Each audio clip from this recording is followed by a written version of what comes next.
नेहा बाळंतपण होऊन अजून 1 महिनाही झाला नव्हता. इतक्यात तिच्या नवऱ्याचा अपघात झाला आणि त्याचे निधन झाले. नेहाला खूप धक्का बसला.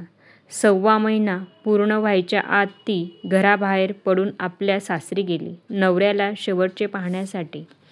नेहासोबत तिचे वडील होते आणि वडिलांच्या हातात तिची मुलगी. तिच्या सासरी गर्दी जमली होती माणसांची. कशीबशी नेहा गर्दीमधून वाट काढत तिच्या नवऱ्याजवळ पोहोचली. तो समोर निपचित पडला होता.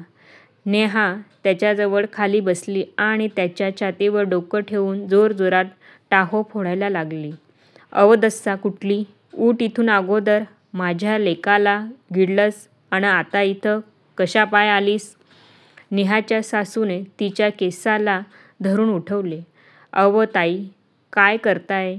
ओली बाळंतीण हाय ती, अन यात माझ्या लेकीचा काय दोष हाय? " नेहाच्या वडिलांनी सासूला अडवले. "थोबाड वर करून काय विचारतात? या पोरीचा दोष हाय? पांढऱ्या पायाची कुठली? जन्माला आली अन बापाला गिळलं.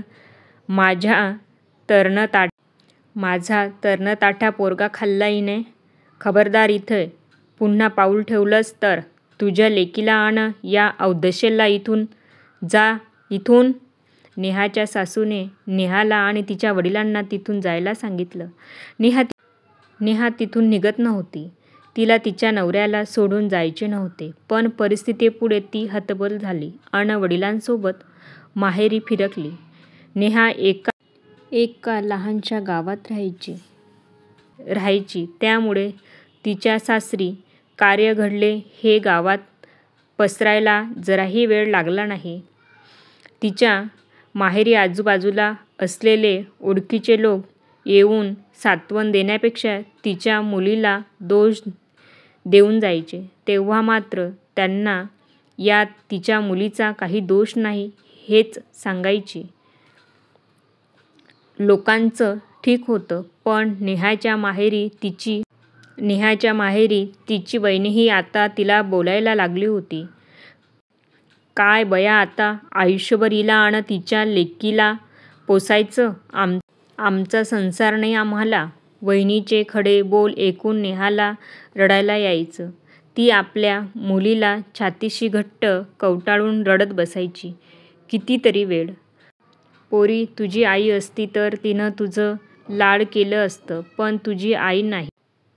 अन तुझी वहिनी तुला बोलते तर मी बी काही करू शकत नाही. आता मला या दोघांशिवाय कोणाचा आसरा हाय नाय तर? " नेहाचे वडील हतबलपणे बोलायचे तेव्हा नेहाला स्वतःच्या नशिबाचा खूप राग यायचा. नेहाने डोळे पुसले. "वहिनी, तुम्हाला त्रास नको व्हायला. मी लवकरच काहीतरी काम शोधणार आहे," ती म्हणाली. वहिनीने उपहासाने हसून तोंड फिरवले. "काम? कोण देणार तुला काम? आणि ह्या पोरीला एकटं सोडून कशी जाणार? बाळंतपण होऊन अजून 2 महिने झाले नाहीत. " वडिलांनी तिला धीर दिला. "नेहा, तू चिंता करू नकोस. मी आहेच अजून. तू फक्त बाळाची काळजी घे. " पण नेहाच्या मनात खदखद सुरू होती. वडील आज आहेत उद्या नाही. तिला स्वतःच्या पायावर उभं राहायलाच हवे. विशेषतः तिच्या मुलीसाठी, तिला चांगले जीवन देण्यासाठी. काही दिवसांनी गावात एका ठिकाणी शिवणकाम शिकवण्याचा वर्ग सुरू होणार असल्याची बातमी तिला कळाली. नेहा लहानपणापासून शिवणकाम शिकायला उत्सुक होती. तिने वडिलांना विचारले, "वडील, मला त्या शिवणकामाच्या क्लासला जायचंय. मी लवकरच शिकून घेईन आणि घरी बसून काम सुरू करेन. मुलीला सांभाळून काम करता येईल. " वडिलांना तिचे म्हणणे पटले. त्यांनी कसेतरी पैसे जमवले आणि तिला त्या वर्गात दाखल केले. सकाळचा थोडा वेळ ती क्लासला जायची आणि परत आल्यावर शिवणकामाचा सराव करायची. तिची मुलगी सई आता 4 महिन्याची झाली होती. सईसाठी तिला खूप मेहनत घ्यायची होती. 2 महिन्यात नेहाने शिवणकाम चांगलेच आत्मसात केले.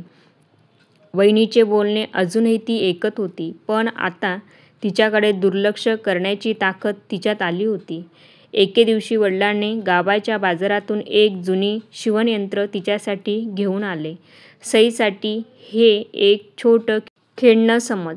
वडील हसून म्हणाले. नेहाच्या डोळ्यातून आनंद अश्रू वाहू लागले. तिने यंत्राला नमस्कार केला आणि त्याच दिवसापासून तिचे काम सुरू केले. सुरुवातीला लहान-सहान कामे, ब्लाऊज, परकर शिवून ती लोकांना देऊ लागली.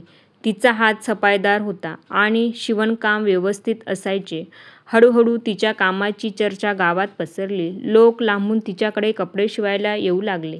नेहा आता दिवसभर आपल्या कामात व्यस्त असायची. वहिनीचे बोलणे कमी झाले होते, कारण आता घराच्या खर्चात नेहाचाही हातभार लागला होता. वडील अभिमानाने तिची स्तुती करायचे. माझी नेहा आता कोणावर अवलंबून नाही. माझी सई तिच्या आईमुळे सुरक्षित आहे, ते सगळ्यांना सांगायचे. सई आणि 1.5 वर्षाची झाली होती आणि निरागसपणे हसायची. जेव्हा नेहा शिवणयंत्रावर काम करायची तेव्हा सई तिच्या पायाजवळ बसून खेळायची. एका संध्याकाळी नेहा काम करत असताना दारावर थाप पडली.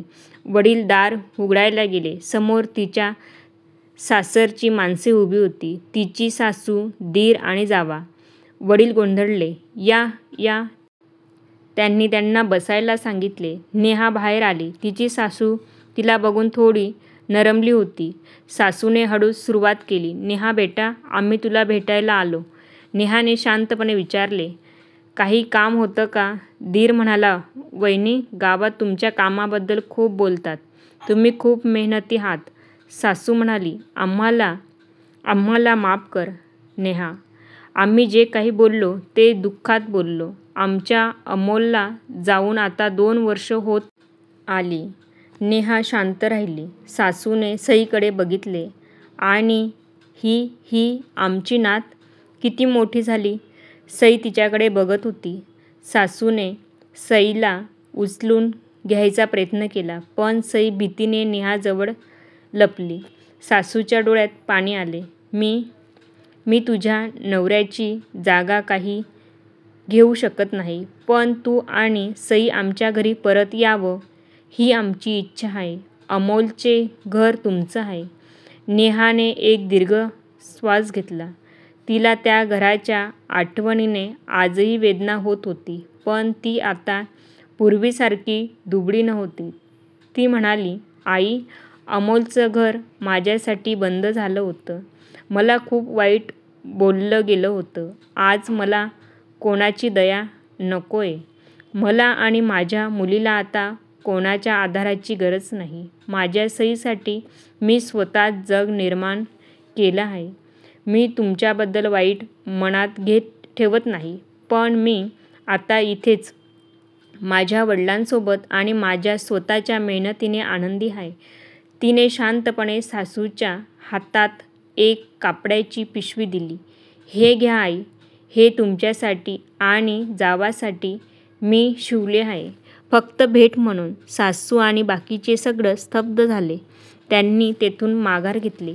जाताना त्यांना जाणीव झाली की नेहा केवळ एक विधवा नाही, ती एक स्वाभिमानी आणि कर्तृत्ववान आई आहे. नेहाने दरवाजा बंद केला आणि सईला छातीशी कवटाळले. तुझ्या आईला आता कोणीही हरवू शकत नाही माझा बाळ, ती म्हणाली. तिच्या चेहऱ्यावर आता दुःखाची छाया नव्हती, तर आत्मविश्वास आणि समाधानाचे तेज होते. वर्ष भरभर गेली. नेहाने केवळ स्वतःच्या पायावर उभी राहून दाखवले नाही, तर तिने आपले छोटे शिवणकाम मोठे केले. तिने गावात सई टेलर नावाने एक छोटे दुकान सुरू केले. आता तिच्याकडे आणखी 2 महिला काम शिकत होत्या आणि त्यांना रोजगारही मिळाला होता. नेहाने आपल्या मुलीला, सईला चांगले शिक्षण देण्यासाठी कोणतीही कसरत सोडली नाही. तिची परिस्थिती तिची गरज बनू नये यासाठी तिने खूप कष्ट केले. पहाटे लवकर उठून काम करणे आणि रात्री उशिरापर्यंत शिवणयंत्रावर बसणे हा तिचा दिनक्रम होता. तिचा प्रत्येक क्षण सईच्या भविष्यासाठी समर्पित होता. तिने सईला नेहमी हेच शिकवले की ज्ञानाशिवाय मोठी ताकद जगात दुसरी नाही. सई खूप हुशार निघाली. आईचे कष्ट ती लहानपणापासून बघत होती, त्यामुळे तिने अभ्यासावर पूर्ण लक्ष केंद्रित केले. 10वी-12वीत तिने जिल्ह्यात पहिला क्रमांक पटकावला. नेहाने आपल्या कमाईतून तिला शहरात उच्च शिक्षणासाठी पाठवले. सईला प्रशासकीय अधिकारी, कलेक्टर बनायचे होते. आईच्या अपमानाचा आणि तिच्या संघर्षाचा तिने ध्यास घेतला होता. नेहाने तिला खूप पाठिंबा दिला. तू फक्त मेहनत कर, बाकी सगळं मी बघते. हे तिचे शब्द सईसाठी सर्वात मोठे प्रेरणास्रोत होते. अखेरीस तो दिवस आला. सईने नागरी सेवा परीक्षा, सिव्हिल सर्व्हिसेस एक्झामिनेशन केवळ उत्तीर्ण केली नाही, तर ती संपूर्ण जगात अव्वल आली आणि जिल्हाधिकारी कलेक्टर बनली. ज्या गावात पांढऱ्या पायाची म्हणून नेहावर टीका झाली होती, त्याच गावात सईच्या यशामुळे मोठा उत्सव साजरा झाला. वर्तमानपत्रे, टीव्ही चॅनलवर नेहा आणि सईची कथा झळकली. एका मेहनती आईच्या संघर्षाची ही कहाणी होती. सईचा पहिला पदभार तिच्याच शेजाऱ्यातील जिल्ह्यात होता. काही दिवसांनी सई तिच्या आईला भेटायला गावी आली. तिला सरकारी नियम, प्रोटोकॉल, सुरक्षारक्षक आणि सरकारी गाडी बघून गावात एकच गर्दी झाली. तिच्या घरासमोर लोकांची रीघ लागली होती. त्यात तिच्या सासरची मंडळीसुद्धा होती. तिची सासू, दीर आणि जावा हे कधीकाळी नेहावर तोंडसुख घ्यायचे, ते आता तिच्या घराच्या दारात उभे होते. वडील त्यांना बघून थोडे अवघडलेले. सासू पुढे झाली आणि तिला हात जोडला. नेहा, अगं तू किती मोठी झालीस. आमची सई कलेक्टर झाली. अमोल आज असता तर त्याला किती आनंद झाला असता. तूच खरंच खूप महान आहेस. आम्हाला माफ कर बेटा. तू आमच्या घराला एवढं मोठं नाव दिलंस. दीर म्हणाला, वहिनी आता तरी घरी परत या. हे घर, ही इज्जत तुमची आहे. अमोलच्या घरात तुम्ही आणि सईच शोभा द्याल. नेहाने शांतपणे त्यांच्याकडे पाहिले. तिच्या चेहऱ्यावर कोणताही राग नव्हता, फक्त एक शांत आणि समाधानी भाव होता. नेहा म्हणाली, आई, तुम्ही आणि बाकीचे जे काही बोलले ते मी कधीच विसरले नाही, पण मी ते मनातून काढून टाकले आहे. मला तुमच्याकडून माफीची अपेक्षा नव्हती, ना तुमच्या आधाराची. सई तिच्या आईच्या बाजूला उभी होती. तिचा रुबाब आणि आत्मविश्वासाने सगळेजण बदलून गेले होते. नेहा पुढे म्हणाली, मी अमोलचं घर सोडलं तेव्हा मला वाटत होतं की मी माझ्या नशिबाने हरले आहे, पण तुमच्या त्या शब्दांनी मला प्रेरणा दिली. आज जी सई कलेक्टर बनली आहे, ती तुमच्या उपकाराने नाही, तर माझ्या एकटीच्या कष्टाने आणि माझ्या वडिलांच्या विश्वासाने बनली आहे. तिने सईच्या खांद्यावर हात ठेवला. आज सईला जे स्थान मिळालं आहे, तिथे तिला कोणाच्या घराची वाटेची गरज नाही. माझ्या मुलीसाठी मी जे घर उभारलं आहे, ते या जगात सर्वात सुरक्षित आणि सर्वात मोठे आहे. सासूला समजले की नेहा आता तिच्या जुन्या शब्दांनी परत येणार नाही. ते सगळेजण खाली मान घालून उभे राहिले होते. त्यांचे डोळे पांढऱ्या पायाची म्हणून हिणवलेल्या स्त्रीसमोर झुकले होते. सई पुढे झाली आणि म्हणाली, माझ्या आईचा आदर करा. माझ्यासाठी तीच माझे जग आहे. नेहाने एक दीर्घ श्वास घेतला आणि आपल्या शिवणयंत्राकडे पाहिले. ती म्हणाली, मी जिथे आहे तिथे आनंदी आहे. मला आता तुमच्या घरी यायची इच्छा नाही. या, चहा घेऊन जा आणि पुन्हा कधीही मी कोण आहे हे ठरवण्याचा प्रयत्न करू नका.